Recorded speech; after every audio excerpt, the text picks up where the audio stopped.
Tem como esses vieses acabarem afetando também os cientistas dentro da bolha científica? Tem. Com certeza, todos temos os nossos vieses, ninguém é imune a isso. Mas a ciência, como Carl Sagan vivia afirmando, tem um mecanismo de autocorreção. Como assim um mecanismo de autocorreção? Eu estou agora com um artigo que foi aceito numa revista internacional, e antes de ele ser aceito e publicado, ele passa por várias etapas para que aquilo ali, vamos pensar assim, passou no filtro de que é seguro, que é uma conclusão razoável que você tirou, você usou bons métodos, que é a revisão por pares. Então eu escolho a revista, poxa, essa revista aqui é massa, eu vou tentar publicar meu artigo lá. E aí eles convidam 2 ou 3 pareceristas, normalmente, que são esses revisores, para criticar os seus achados, o seu documento, né? O artigo ali, que é o relatório da sua pesquisa. E eles vão, cara, passar um pente fino. Qualquer probleminha ali, eles vão apontar e pedir para você corrigir. Mas se o negócio tá feio demais, se eles veem muitos problemas metodológicos, ou se você não consegue atender a essas exigências, seu artigo não é publicado. Então começa aí o mecanismo de correção de erros. Na ciência a gente não publica, pelo menos não em revistas sérias, confiáveis, um artigo meia boca. Passa por todo um rigor ali, por essa avaliação até que ele possa, de fato, aparecer no jornal, online ou fisicamente, não, um jornal, uma revista científica. Mas mais do que isso, mesmo que um artigo chegue a uma conclusão X, os pareceristas olhem, ok, parece que não tem nenhum problema metodológico grave, mesmo assim nenhuma pesquisa é perfeita, você tem lá na discussão, né, dos resultados, a conclusão do artigo, você tem que apontar todas as limitações do seu estudo. Então eles exigem isso da gente também. Olha, não é perfeito esse negócio seu aí não. Menciona aí onde pode melhorar, onde estão as fraquezas do seu estudo. Então tem muito rigor. Mas mesmo assim, um resultado que eu encontrei aqui no Brasil com a população X, né, com a minha amostra que participou do meu estudo, por exemplo, no meu doutorado, eu investiguei a relação entre espiritualidade e saúde mental. Comparei ateus, espiritualistas, agnósticos, pessoas de diferentes religiões em termos de sua saúde mental, felicidade, depressão, sentido de vida, ansiedade, para ver se havia diferenças.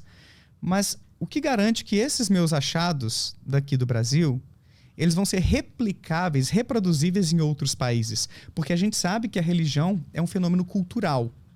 E a cultura do Brasil é uma, nos Estados Unidos é outra, Japão. Sim. Então, diferentes variáveis culturais podem acabar interferindo em alguns resultados. Então, eu tenho que apontar essas limitações no meu estudo e aguardar que novos pesquisadores façam um desenho ali de estudo parecido com o meu, para ver se aquelas conclusões realmente retratam bem a realidade, ou se foi um viés cultural aqui, uma coisa mais específica do Brasil. Só para te dar um exemplo, quando você compara ateus e religiosos em termos de sintomas depressivos, o resultado é que não há diferenças significativas entre os grupos.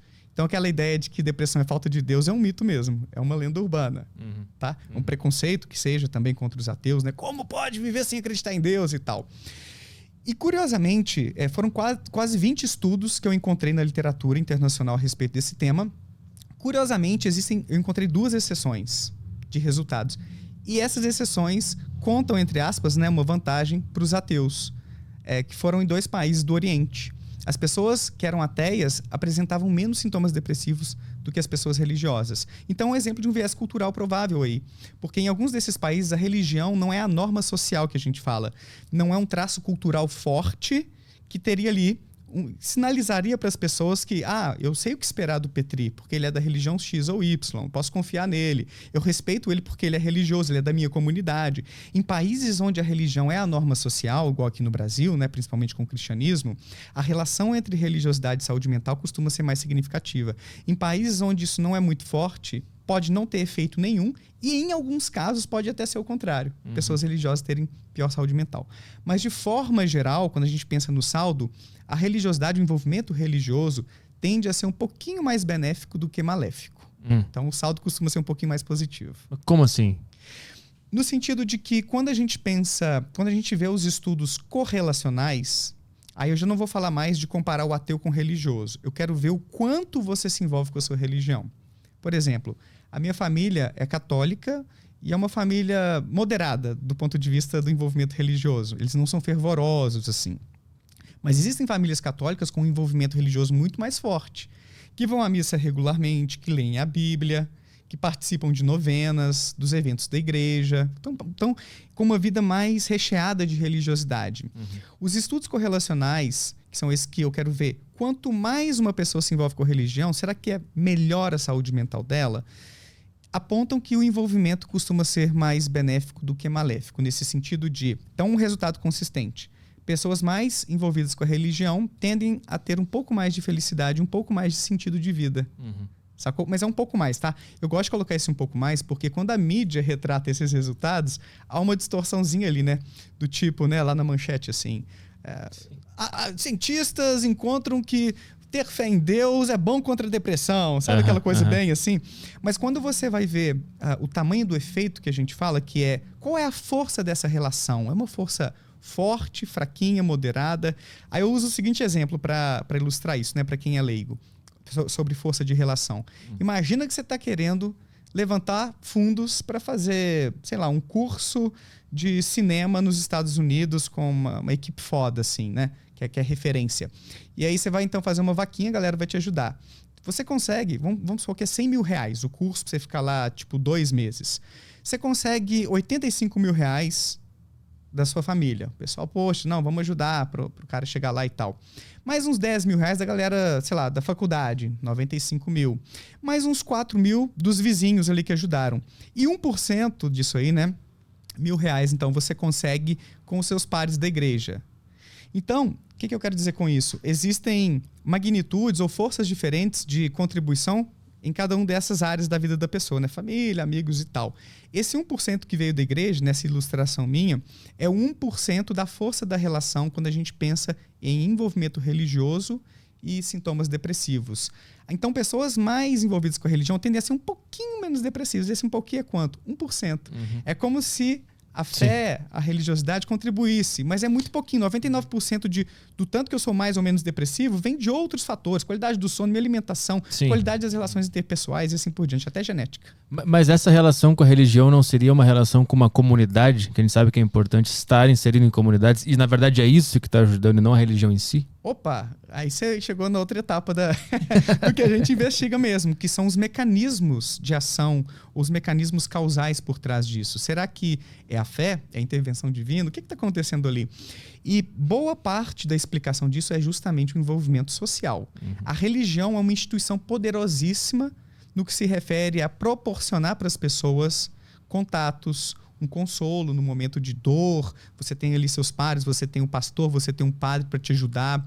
Você se sente integrado em termos de identidade. Não, eu sou cristão, eu sou espírita.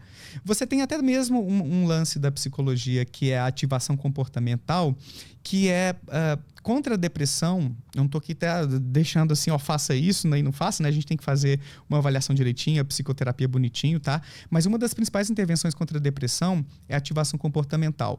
É você se envolver em tarefas, se engajar em tarefas que vão proporcionar para você algum tipo de conforto, de felicidade, de alegria, um senso de autoeficácia, de eu sou capaz. De utilidade também, né? De utilidade, boa, de utilidade também. Então, você participar de uma congregação e, eventualmente, você assumir papéis lá dentro também para ajudar, pode ser bom, pode ser um antidepressivo comportamental, legal também. Mas veja que a força disso não é absurda e não é que a pessoa tem que ter religião. Você pode conseguir isso de outras maneiras. Tem um estudo, eu acho que o sobrenome do cara é Sknitker, é um nome meio esquisitinho aí, que ele encontrou justamente isso.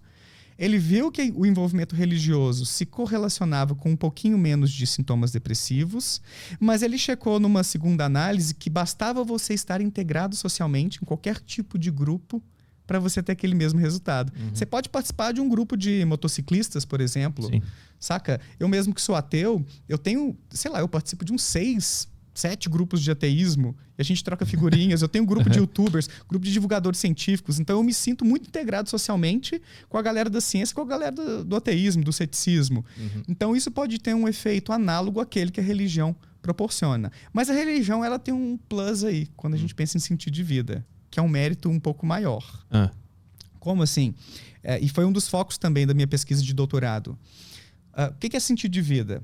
A gente pode decompor esse conceito em 3 componentes. Sentido de vida diz respeito a você estar vivendo, levando uma vida que vale a pena ser vivida, que é o tanto que você sente prazer, realização nas coisas que você faz. E, pô, eu gosto de viver. para resumir assim. Um outro componente é você ter metas e objetivos. Isso dá sentido na vida. É você olhar para o futuro e, pô, eu quero chegar aqui, eu quero chegar ali, construir família, ganhar dinheiro, fama, qualquer coisa assim. Ser um cientista, um youtuber famoso. Então, essas coisas dão um propósito pra gente. E um outro componente que é o sistema de crenças ou visão de mundo. Então, a religião, e aí talvez seja o maior diferencial dela em relação às alternativas não religiosas ou seculares, ela fornece respostas para boa parte das questões que a gente tem sobre como viver, quem sou eu, o que é a vida, o que acontece depois da morte, por que eu existo. Quando a gente avalia essas pessoas, então, e compara, né, os religiosos, os ateus, os agnósticos, a gente vê que os religiosos tendem a ter mais sentido de vida.